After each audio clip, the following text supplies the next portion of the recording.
अपनी पिछली वीडियो में मैंने इंडियन ज्योग्राफी के लेक्चर में अपनी पिछली वीडियो में मैंने दक्षिण के पठार के अंतर्गत जो संरचनाएं थी उनमें से कुछ संरचनाओं के बारे में मैंने आपको विस्तार से बता दिया था। किन किन संरचनाओं को बताया था मैंने बताया था अरावली पर्वत, मालवा पठार, विंध्याचल पर्वत, सतपुड़ा श्रेणी, छोटा नागपुर पठार और शिलांग पठार के बारे में मैंने आपको डिटेल से बताया था। ठीक है, अगर आपने ये वीडियो मेरी नहीं देखी होगी तो मेरे प्लेलिस्ट में जाएंगे, इंडियन ज्योग्राफी वाले प्लेलिस्ट में जाकर और आप मेरी ये वीडियो देख सकते हैं ताकि आपको अगला जो लेसन है, आज का जो वीडियो है वो आपको अच्छे से समझ में आ सके। ठीक है, अब आपको याद होगा सतपुड़ा श्रेणी का लोकेशन, सतपुड़ा श्रेणी इस भाग में अवस्थित थी, मतलब उसका कुछ हिस्सा गुजरात में आता है, हल्का सा हिस्सा उसका महाराष्ट्र में भी टच होता है, ज्यादा उसका हिस्सा जो अधिकांश हिस्सा है उसका मध्य प्रदेश में आता है और उसका जो लास्ट पर्वत था उसका मैकाल पर्वत वो मध्य प्रदेश और छत्तीसगढ़ दोनों में आता है। अब हम सतपुड़ा के दक्षिण की ओर चलते हैं। सतपुड़ा के दक्षिण की ओर चलेंगे तो ये जो आपको ये भाग दिख रहा है, यह भाग कहलाता है दक्कन का पठार, जो कि अत्यंत विशाल क्षेत्र है। ठीक है, क्या है ये? दक्कन का पठार। तो आप पॉइंट डाल लेंगे दक्कन का पठार। दक्कन का पठार, जो दक्कन का पठार है, दक्कन पठार भी बेसाड़, हाँ अगर हम लोकेशन की बात करें दक्कन के पठार की तो यहां पर है, बना देती हूं मैं, यहां पर है सतपुड़ा श्रेणी, ये है पश्चिमी घाट और ये है पूर्वी घाट। सतपुड़ा श्रेणी पश्चिमी घाट और पूर्वी घाट के मध्य स्थित है। क्या? दक्कन का पठार। या सतपुड़ा श्रेणी के दक्षिण में, पश्चिमी घाट के पूर्वी भाग में और पूर्वी घाट के पश्चिमी भाग में अवस्थित है दक्कन का पठार। दक्कन का जो पठार है यह भी दक्कन ट्रैप की बेसाड़ चट्टानों से निर्मित है। दक्कन ट्रैप की, इसी कारण दक्कन के पठार का नाम दक्कन का पठार पड़ा। ठीक है, मतलब इसका मतलब क्या है कि कई वर्षों पूर्व यहाँ पर क्या हुआ होगा, ज्वालामुखी उद्भेदन हुआ होगा और जो वहां का लावा है वो भूमि पर बिछ गया और कई वर्षों बाद वह लावा ठंडा होने के पश्चात चट्टानों का रूप धारण कर लेता है और वह ऐसी चट्टानें क्या कहलाती है? बेसाड़ चट्टानें। और बेसाड़ चट्टानें होने के कारण ही जहां पर भी मैंने आपको बताया था, जहां पर भी बेसाड़ चट्टानें पाई जाएंगी वह क्षेत्र काली मिट्टी के लिए अधिकता वाला क्षेत्र हो जाएगा। वह क्षेत्र काली मिट्टी की अधिकता वाला क्षेत्र हो जाएगा। इसका मतलब क्या है? दक्कन का पठार जो है वह बेसाड़ चट्टानों से निर्मित पठार है। जो मैं बोलूंगी वो लिख लेंगे, बेसाड़ चट्टानों से निर्मित पठार है और काली मिट्टी की बहुलता वाला क्षेत्र है। ठीक है, आगे चलेंगे, आगे चलते हैं। दक्कन के पठार को भी 3 भागों में डिवाइड करते हैं। दक्कन के पठार को भी 3 भागों में बांटा जाता है। कौन कौन से भाग?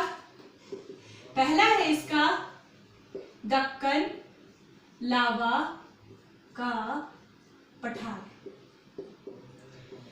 दक्कन लावा का पठार, दक्कन लावा का पठार जो है इसका अधिकांश क्षेत्र महाराष्ट्र राज्य में आता है। ये है महाराष्ट्र राज्य, तो इसका अधिकांश क्षेत्र महाराष्ट्र राज्य में आता है।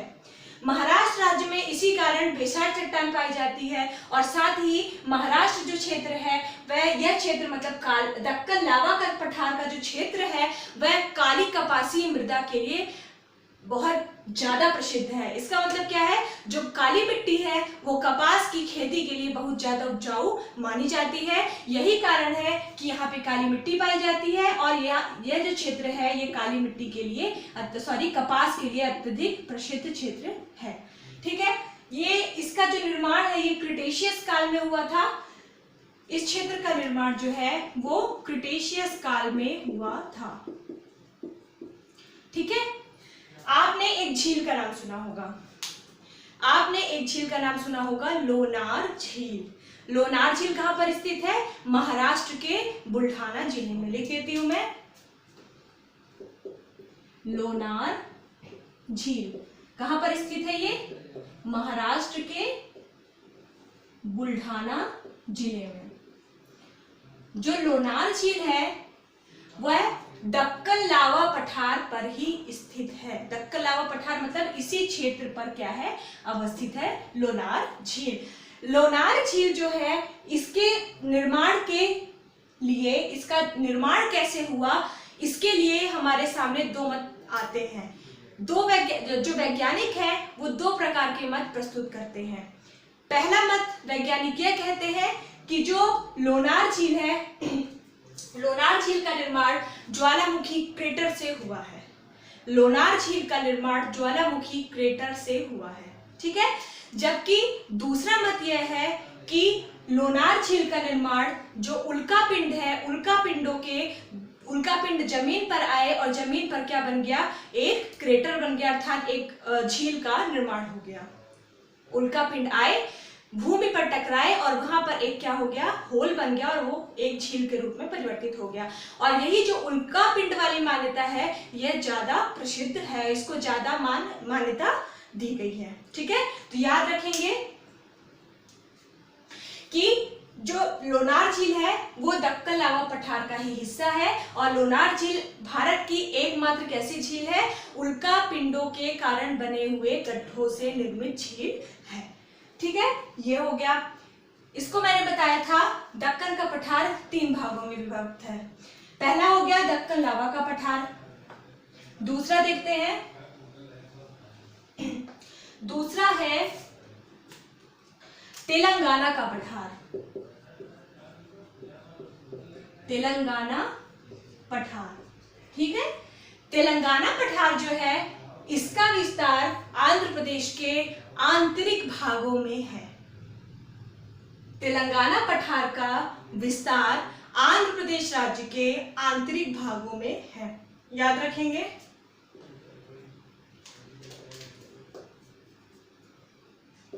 आंध्र प्रदेश के आंतरिक भागों में, ठीक है। लेकिन जब इसका विभाजन किया गया था तो तेलंगाना पठार आंध्र प्रदेश के आंतरिक भागों में था, लेकिन वर्तमान में 2 जून 2014 के बाद एक नया राज्य हमारे सामने आया है, आंध्र प्रदेश से अलग होकर तेलंगाना। इसलिए जो तेलंगाना का पठार है अब यह तेलंगाना का हिस्सा है, मतलब जो तेलंगाना पठार है वो तेलंगाना में स्थित है, ठीक है। जो तेलंगाना पठार है, तेलंगाना पठार का जो उत्तरी सिरा है यह क्या है, पठारी, बहुत अत्यंत पठारी क्षेत्र है। और जो इसका दक्षिणी सिरा है यह एक मैदानी भाग है, मतलब इतना भी ज्यादा मैदानी नहीं, पठार की अपेक्षा में क्या है, मैदानी भाग है। और तेलंगाना पठार को गोदावरी नदी का नाम आप सबने सुना होगा। तेलंगाना पठार को गोदावरी नदी 2 बराबर भागों में विभाजित कर देती है, याद रखेंगे। पूछ सकता है कि ऐसा कौन सा पठार है जिससे होकर गोदावरी नदी जाती है और उसे 2 बराबर भागों में विभाजित करती है, तो वह कौन सा पठार है, तेलंगाना का पठार, ठीक है। ये 2 हो गया। अब तीसरा भाग है इसका मैसूर का पठार। मैसूर का पठार, ठीक है। मैसूर का जो पठार है, मैसूर कहाँ का, किस राज्य का क्षेत्र है, कर्नाटक राज्य का क्षेत्र है, तो मैसूर का पठार कर्नाटक का ही हिस्सा होगा, ठीक है। चूंकि अब आपने सुना होगा कि कर्नाटक राज्य लौह अयस्क की दृष्टि से बहुत ज्यादा महत्वपूर्ण है, ठीक है। इसके भंडारण में, लौह अयस्क के भंडारण में क्या है, कर्नाटक का स्थान प्रथम है, ठीक है। इस कारण क्यों है ऐसा, क्योंकि मैसूर का पठार कर्नाटक के मतलब कर्नाटक में ही मौजूद है, इस कारण इसे मैसूर का पठार कहते हैं। और इसी पठार पर क्या स्थित है, बाबा बुदन की पहाड़ियां, जो कि लौह अयस्क के लिए बहुत ज्यादा प्रसिद्ध क्षेत्र है। मैसूर के पठार में क्या है, बाबा बुदन की पहाड़ियां, ठीक है।